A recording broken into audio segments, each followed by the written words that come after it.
The stars had been at war for 18 years, but Earth refused to pick a side.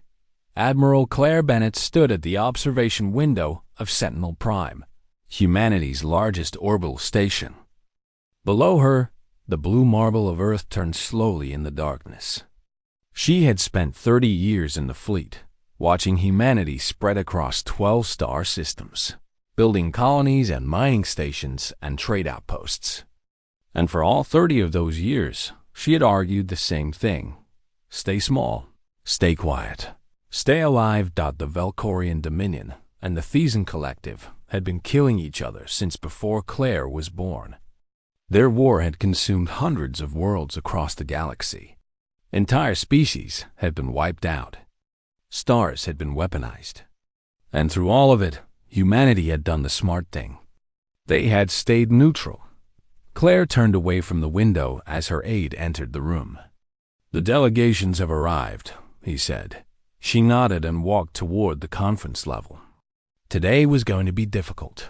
On New Geneva, humanity's diplomatic capital station, Ambassador Helen Marsh was already waiting in the Great Hall. She was a small woman with gray hair and sharp eyes, and she had negotiated with aliens for longer than most people had been alive. Her aide, a young man named Ronnie Grant, stood nervously beside her. "Relax," Helen told him. "They need us more than we need them. That's our only advantage, so remember it." The Valkorian delegation entered first. They were massive creatures, standing nearly 3 meters tall, with scaled skin and cold yellow eyes. Their leader, Ambassador Kethver, moved with the confidence of a predator who had never known fear. Behind him walked 4 soldiers in ceremonial armor, their weapons polished but very real. "Ambassador Marsh," Kethver said. His voice was deep and rough, like stones grinding together. "The Dominion thanks you for this meeting." "The pleasure is ours," Helen replied. She did not mean it. The Thesan delegation arrived moments later. They were smaller than humans, with delicate insectoid features and wings that folded against their backs. Ambassador Euthola moved gracefully, her compound eyes reflecting the light. Where the Valkyrians showed strength, the Thesans showed elegance. "We appreciate Earth's continued commitment to neutrality," Euthola said. Her voice was musical, almost hypnotic. Helen guided them to opposite ends of the great table. The 2 alien groups did not look at each other. 18 years of war had created hatred that filled the room like smoke. "Let's begin," Helen said. The Valkorians spoke first. Kethver explained that the Dominion required resources. Their war effort was straining their supply lines, and human mining operations could help fill the gap. In exchange, they offered protection and favorable trade agreements after their inevitable victory. Helen listened politely. Then she said no. Kethver's eyes narrowed. "You refuse the Dominion?" "We refuse to take sides," Helen said calmly. "The neutrality compact is clear. Earth provides no military support to either power." The Thesans made their request next.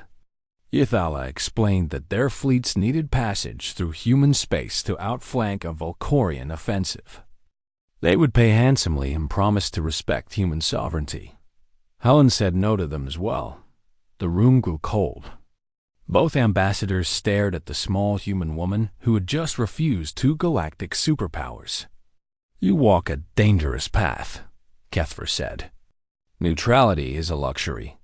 One day you will have to choose." "Perhaps," Helen replied. "But not today." The delegations left separately, neither satisfied. When the room was empty, Ronnie let out a breath he had been holding.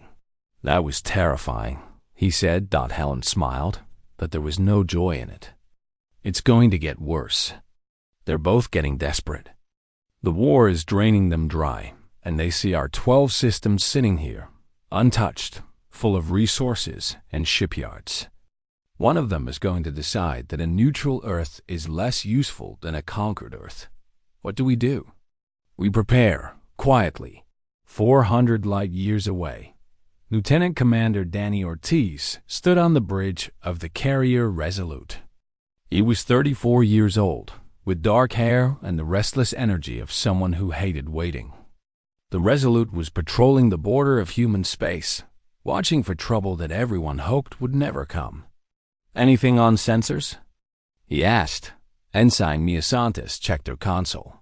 She was young, barely 22, recruited straight from the Mars Military Academy because of her gift for tactical analysis. "Nothing, sir. Just empty space." Danny nodded. He walked to the viewport and stared out at the stars. Somewhere out there, two alien empires were tearing each other apart. And here he was, watching nothing happen. Chief Engineer Pete Holloway climbed up from the lower decks, wiping grease from his hands. He was 58 years old, with a bald head and a beard that had gone completely gray. He had served in the fleet since before Danny was born. "Engines are running smooth," Pete reported. "Not that we ever use them for anything interesting." Danny turned to face him. "You think we should be out there? In the war?" Pete shrugged. "I think we should be ready. There's a difference between staying neutral and being unprepared. I've seen the reports. The Valkyrians are pushing hard. The Thesans are losing ground. Sooner or later, someone's going to look at human space and see an easy target." "My aunt says the same thing," Danny admitted.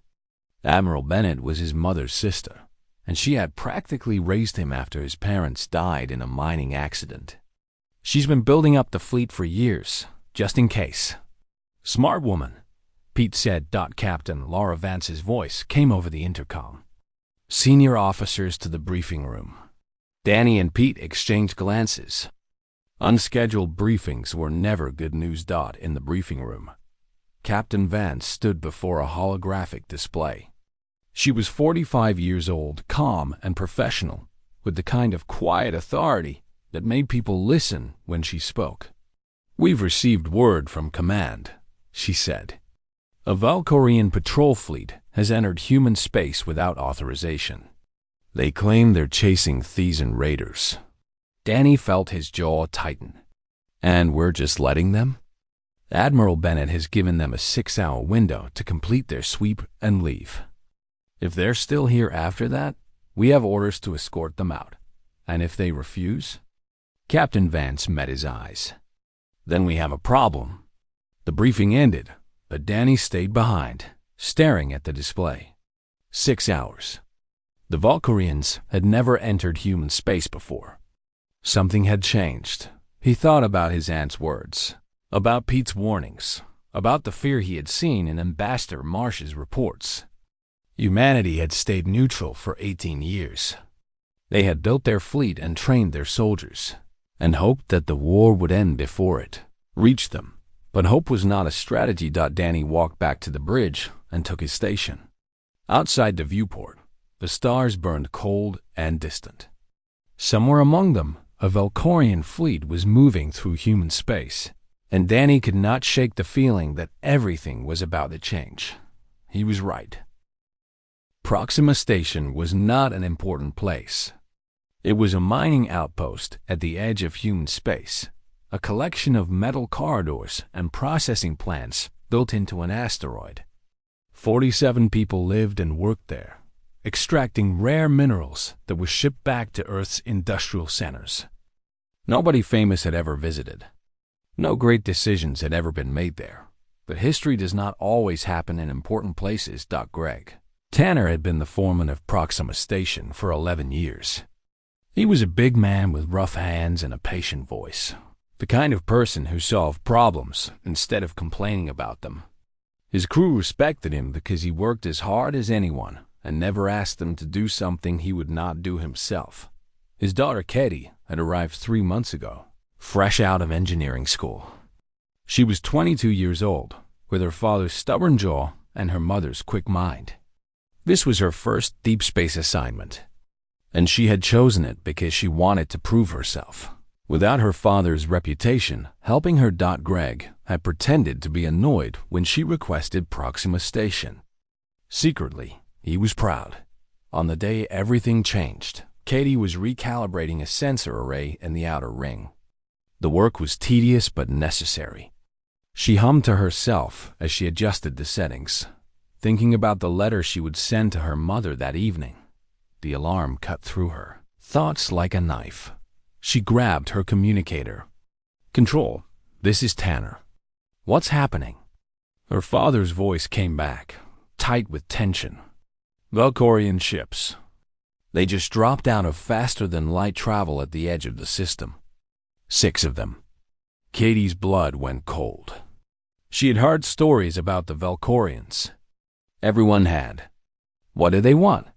They claimed they detected Thesan signatures in our sector. They're demanding permission to search the station. Thesan signatures? That's impossible. We haven't seen any Thesan ships in months. I know. Get back to the main hub. Now. Katie moved fast. The corridors of Proxima Station were narrow, built for efficiency rather than comfort. She passed other crew members heading the same direction, their faces pale with fear. Nobody spoke dot in the command center. Greg stood before the communication console.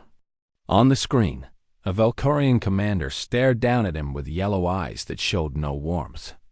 "I am Commander Vethrol of the Dominion Fleet," the alien said. "You will allow my soldiers to board your station and conduct a search." Greg shook his head. "With respect, Commander, no foreign military has ever boarded a human installation. Our neutrality agreement is clear. You have no authority here." Vethrol's scale shifted, a gesture Katie did not understand. "We have detected enemy combatants in your sector. You will cooperate, or we will consider this station hostile. There are no enemy combatants here. Check your sensors again." "Our sensors are correct. Yours are the ones making errors." Greg looked at his console. A maintenance warning was flashing on one of the external sensors. It was a simple malfunction, the kind of thing that happened every few weeks. Normally, it would take 5 minutes to fix. He never got those 5 minutes. The first shot hit the communications array. The station shook violently, throwing Katie against the wall. Alarms screamed. Emergency lights flickered red. "They're firing on us." Someone shouted. Greg grabbed the emergency broadcast controls. His hands moved with the speed of someone who had trained for disasters, but never expected to face one. "Mayday, mayday. This is Proxima Station. We are under attack by Valkorian warships. 17 souls aboard the Outer Ring. Request immediate assistance." Another impact.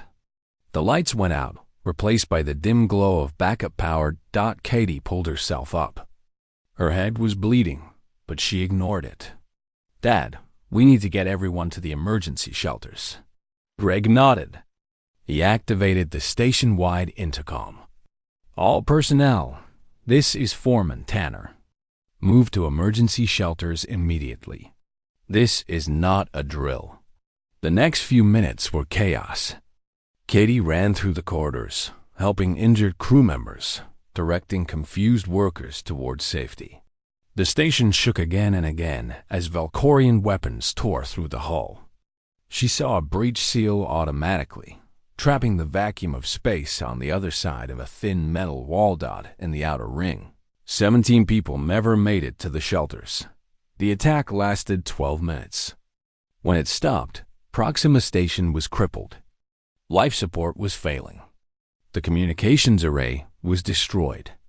Half the station was exposed to space. Greg slumped against the command console, blood running from a wound in his side. He had taken shrapnel during the second barrage, but had refused to stop working until everyone he could save was in shelter. "Katie," he said, his voice weak. "Take over. Keep them alive until help comes. Dad, you need medical attention. I need you to lead." "Can you do that?" Katie looked at her father, at the blood on his shirt, at the fear in the eyes of the survivors around her. She was 22 years old, 3 months out of engineering school. She had never led anyone. She nodded. "I can do that." 4 hours away, The Resolute received the distress signal. Lieutenant Commander Danny Ortiz was on the bridge when the message came through. He listened to Greg Tanner's voice, broken by static, calling for help that might never come. He heard the explosions in the background. He heard the fear. How long to reach them? Captain Vance asked. 4 hours at maximum speed, Mia Santos replied. Her voice was steady, but her hands were shaking. And the Valkorians? Still in this system. They've pulled back from the station, but haven't left. Captain Vance was silent for a long moment. Danny knew what she was thinking.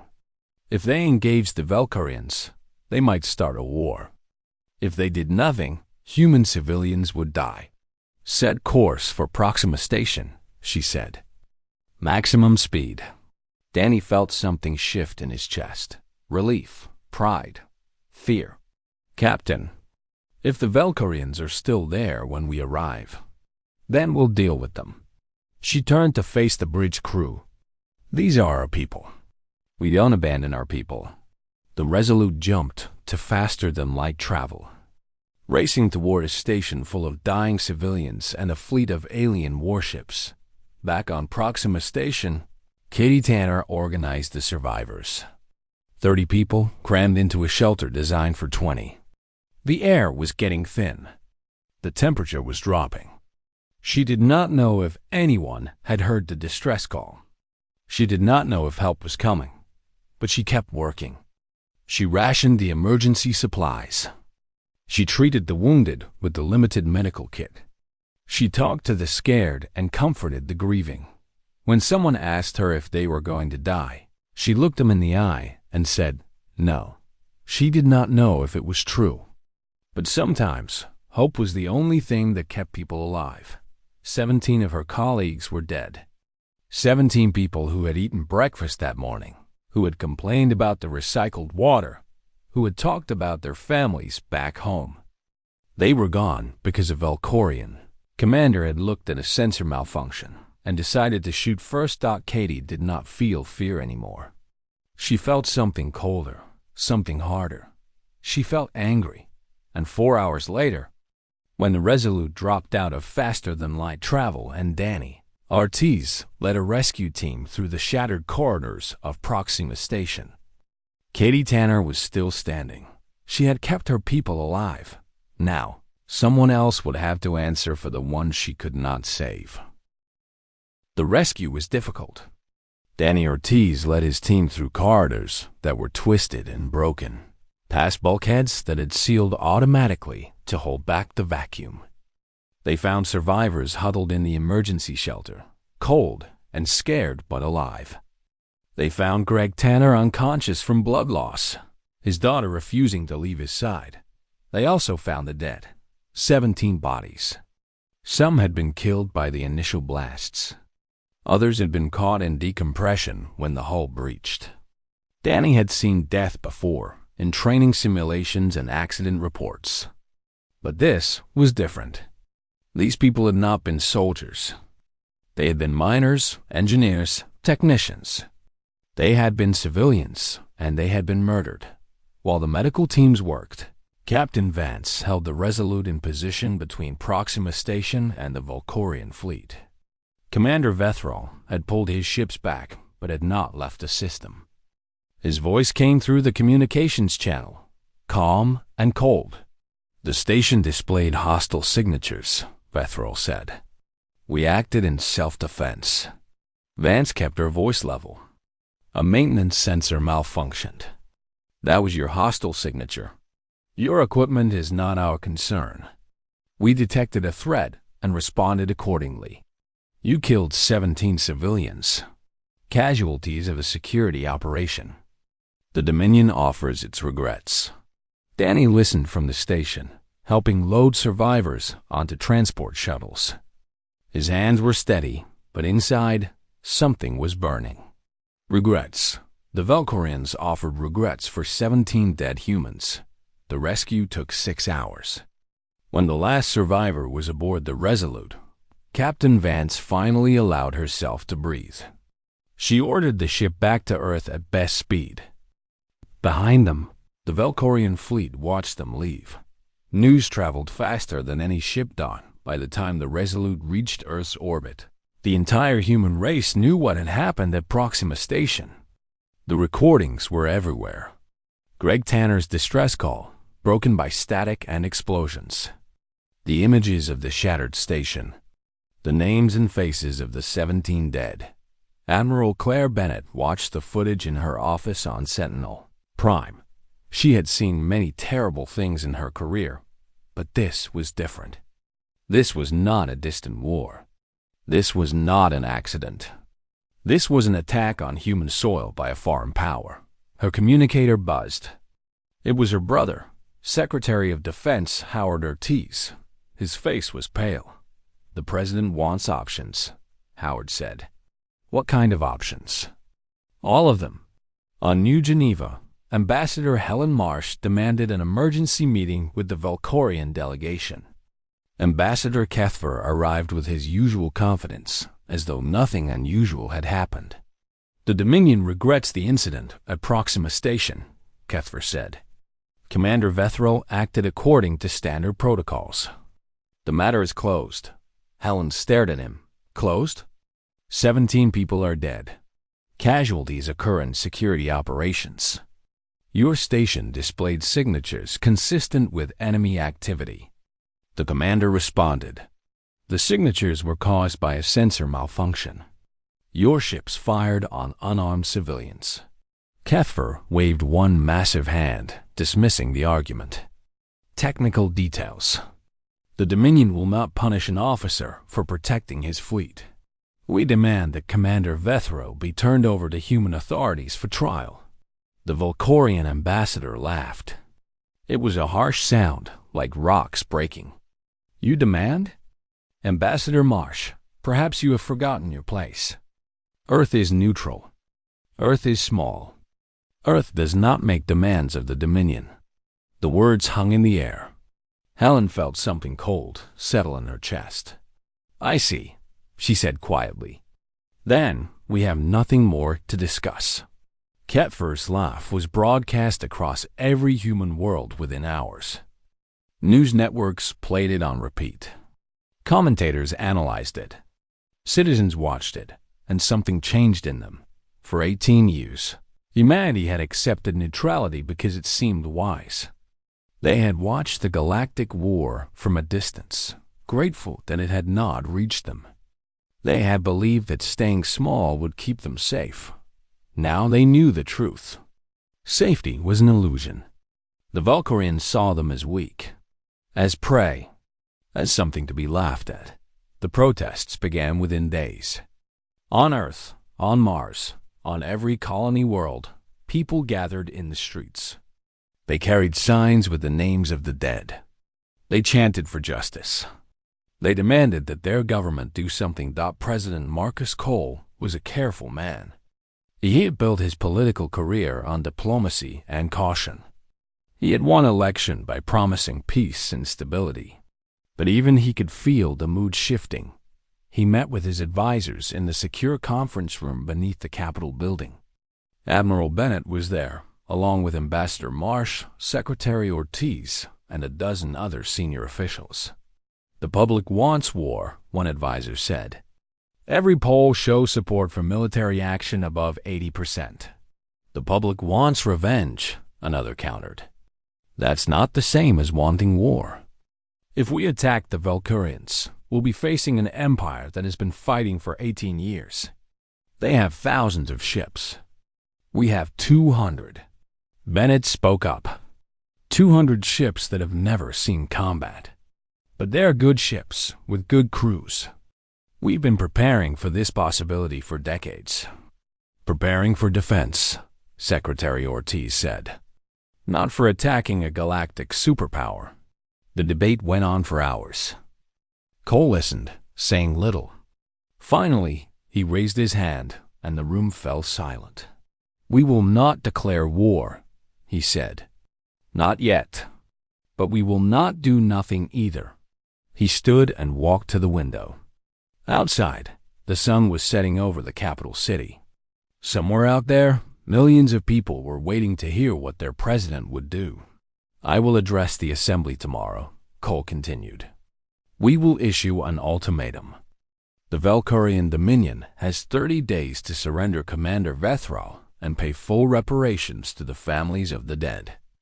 If they refuse, we will take action." "What kind of action?" Marsh asked. Cole turned to face them. His expression was calm, but his eyes were hard. "Whatever action is necessary." The ultimatum was broadcast across the galaxy. For 29 days, the Valkyrians said nothing. The human fleet mobilized quietly, moving into position along the border. On the 30th day, Ambassador Kethver finally responded. "The Dominion does not answer to lesser species. Earth may keep its ultimatum." Day 31 arrived. President Cole appeared on every screen in human space. Behind him, the flag of the United Earth Government hung motionless.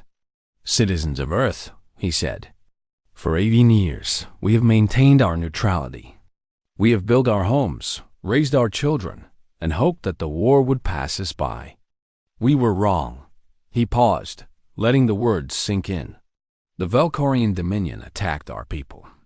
They killed 17 civilians on a peaceful mining station. And when we asked for justice, they laughed at us." His voice grew harder. "They fired the first shot. They chose the wrong fleet. And now they will learn what humanity does when its children are threatened." Across human space, people watched their president declare war. Some cheered. Some wept. Some simply nodded, knowing that this moment had always been coming. In her office on Sentinel Prime, Admiral Bennett received her orders. She read them twice, then began making calls. Humanity was going to war, and the galaxy would never be the same. The fleet assembled at the edge of human space. 200 warships gathered in the darkness between stars, their hulls gleaming under distant suns. Carriers and cruisers, destroyers and frigates, support vessels, and troop transports. They had been built over decades, maintained by crews who hoped they would never be needed. Now they were needed. Admiral Claire Bennett watched the fleet form from the bridge of her flagship, the Dreadnought Vigilant. She was 62 years old, and she had spent her entire career preparing for a war she had prayed would never come. The prayer had not been answered. "All ships report ready, Admiral," her aide said. Bennett nodded. She opened a fleet-wide channel. "This is Admiral Bennett. In a few hours, we will leave human space for the first time as a military force. Many of you have trained your whole lives for this moment. Others joined recently, after Proxima Station. Whatever brought you here, remember this. We are not conquerors. We are not aggressors. We are defenders. The Valkyrians drew first blood. We will draw last." Across 200 ships, crews listened. Some were scared. Some were angry. All of them were ready. On the carrier Resolute, Captain Laura Vance received word of her promotion. She was now Commodore Vance, commander of the strike group leading the assault. Danny Ortiz became her executive officer, responsible for coordinating the group's tactical operations. "Congratulations," Danny said, though the word felt strange in his mouth. "Congratulations for getting a job that might kill them both." Vance smiled, but her eyes were tired. "We're going to hit them hard and fast. Intel says the Valkyrian Industrial Center at Velcath Prime is lightly defended. If we can damage their production capacity, we force them to negotiate. And if they don't negotiate, then we keep hitting them until they do." Danny had no response to that. He returned to the bridge, where Mia Santis was running tactical simulations on her console. She had been promoted to full lieutenant and placed in charge of combat operations for the Resolute. At 22, she was younger than most of the ensigns under her command. "How do the simulations look?" Danny asked. Mia did not look up from her screen. "Bad. The Valkyrians have more ships, more experience, and better weapons. In a straight fight, they win every time. Then, we don't fight straight. She finally met his eyes. That's what I've been working on. The Volcarians fight according to doctrine. Rigid formations, predictable patterns. If we can break their expectations, force them to adapt on the fly, we might have a chance. Danny clapped her on the shoulder. Keep working. We're gonna need every advantage we can get. In the engine room, Chief Engineer Pete Holloway was pushing his team harder than he had ever pushed them before. The Resolute's engines were good, but good was not enough. They needed to be perfect. Check every coupling, Pete ordered. Every seal, every relay. If something fails in combat, people die. His crew worked without complaint. They knew what was at stake. Pete found himself thinking about his grandchildren. Back on Earth, two little girls who loved to hear stories about his adventures in space. He had promised them he would come home safe. He intended to keep that promise. The Thesan Collective sent a diplomatic mission to Earth, offering an alliance. Ambassador Marsh met with them in the Great Hall on New Geneva, the same room where she had refused both powers just weeks before. The Collective has watched humanity for many years, Ambassador Ythala said. We always believed you were too weak to matter. We were wrong. Marsh kept her expression neutral. We don't want to join your war. We have our own reasons for fighting. We understand. We offer intelligence support, not military integration. We know the Valkorians better than you do. Their weaknesses, their supply lines, their internal politics.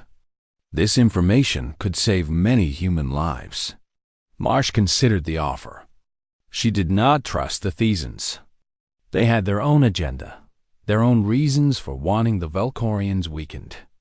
But she also knew that humanity needed every advantage. We accept, she said. But understand this, we fight for ourselves, not for you. When this is over, we will remember how we were treated. Ythala inclined her head. We would expect nothing less. The fleet departed Earth on a cold morning in October. Millions watched as the ships broke orbit one by one, their engines blazing against the darkness. Parents held their children and pointed at the sky. Lovers said goodbye. Old veterans saluted ships they would never serve on.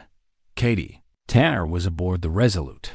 She had recovered from her injuries and immediately volunteered for the fleet. The recruitment office had tried to send her home, told her that she had already given enough. She had refused. 17 people died on my station, she told them. 17 people I worked with, ate with, laughed with. I'm not going home until the people responsible answer for what they did. They assigned her to communications on the Resolute. It was a junior position, but she did not care. She was in the fight. That was all that mattered. Danny found her in the mess hall on the second day of the voyage. She was sitting alone, staring at a cup of coffee that had gone cold. You're Tanner's daughter, he said. Katie looked up. You're the one who led the rescue team. How's your father? Recovering. The doctors say he'll walk again, eventually. He wanted to come with us, but they wouldn't clear him for duty. Danny sat down across from her. I'm sorry about your crew. About the 17. Katie's jaw tightened. Don't be sorry. Be effective. He nodded. We will be. The fleet traveled for 3 weeks through faster-than-light space, emerging periodically to check their position and receive updates from command. During those weeks, Danny trained with his crew, ran simulations with Mia, and checked on the engines with Pete. He also spent time with the refugees. Halfway to Velkath Prime, the fleet encountered a convoy of alien vessels. They were not Valkorian or Thesan. They were Kelrani, a species that had been conquered by the Dominion centuries ago. The Kelrani elder, Shuvith, was brought aboard the Vigilant to speak with Admiral Bennett. Danny was present as a representative of the strike group. Shuvith was old, even by alien standards. His skin was rough and gray, his movements slow and careful. But his eyes were sharp. We have watched the Dominion for a very long time, Shuvit said. They are strong, but they have a weakness. They do not understand defeat. Bennett frowned. Everyone understands defeat.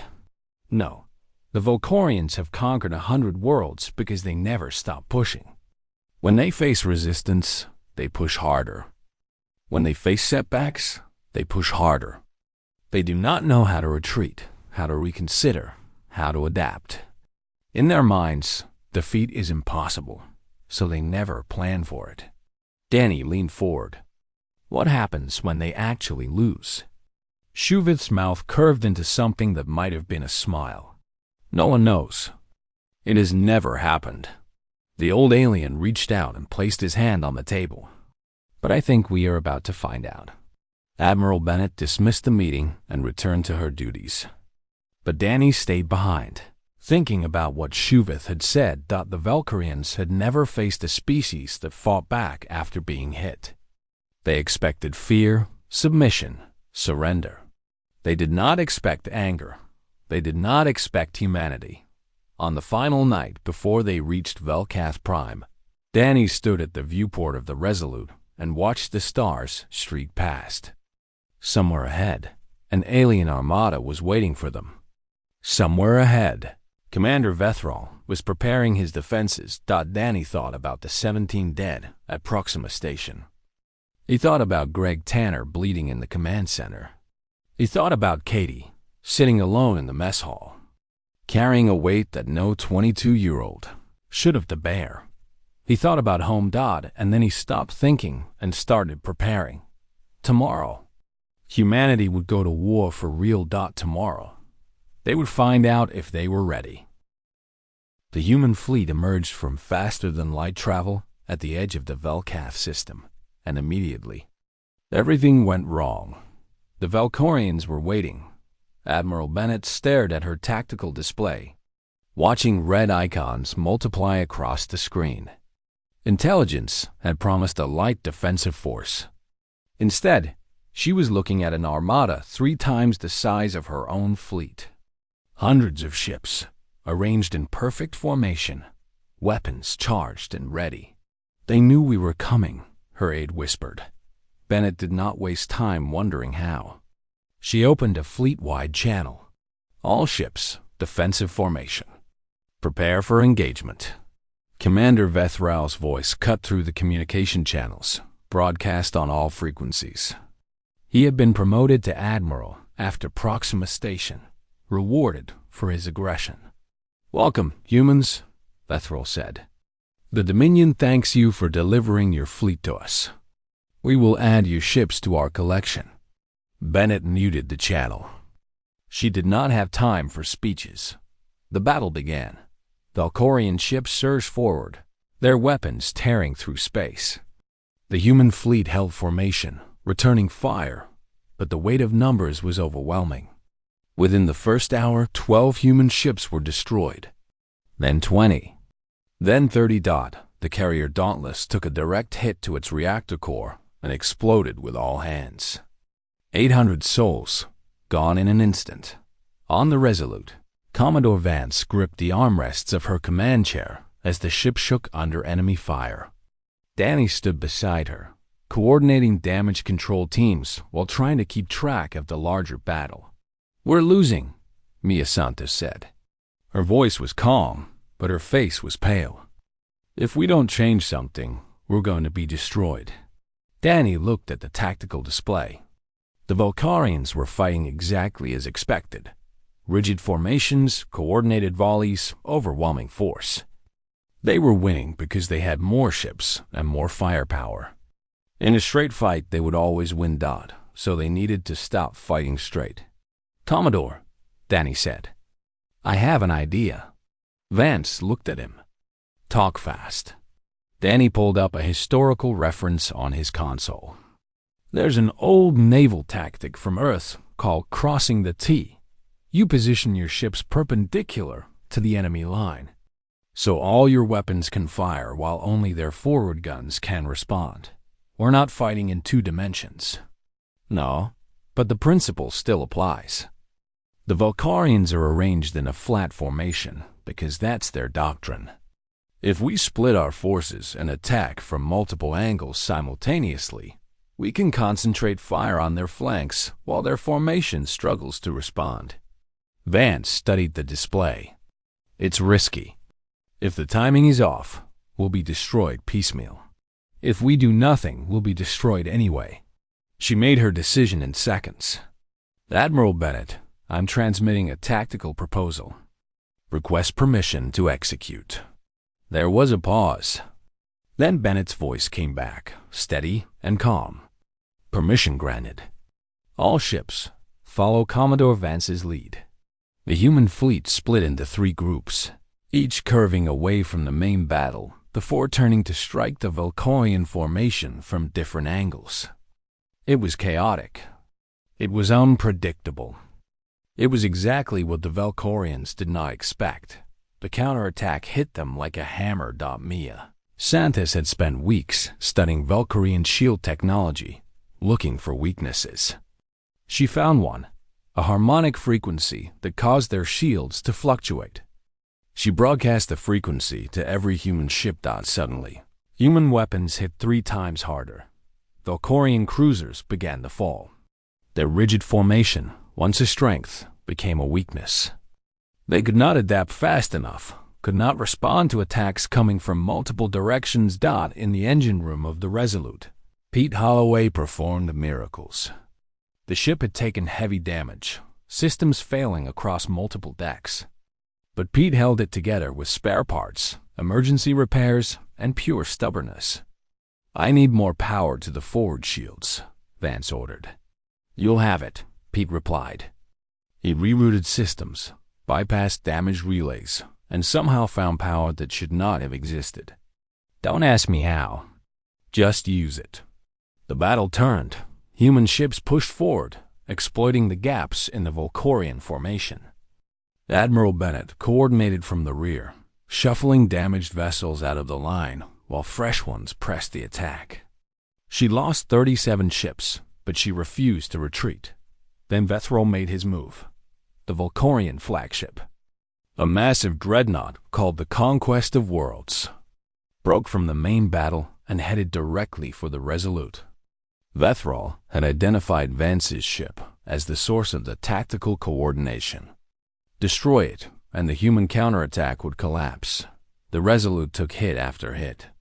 Fires broke out on multiple decks. The hull breached in 3 places.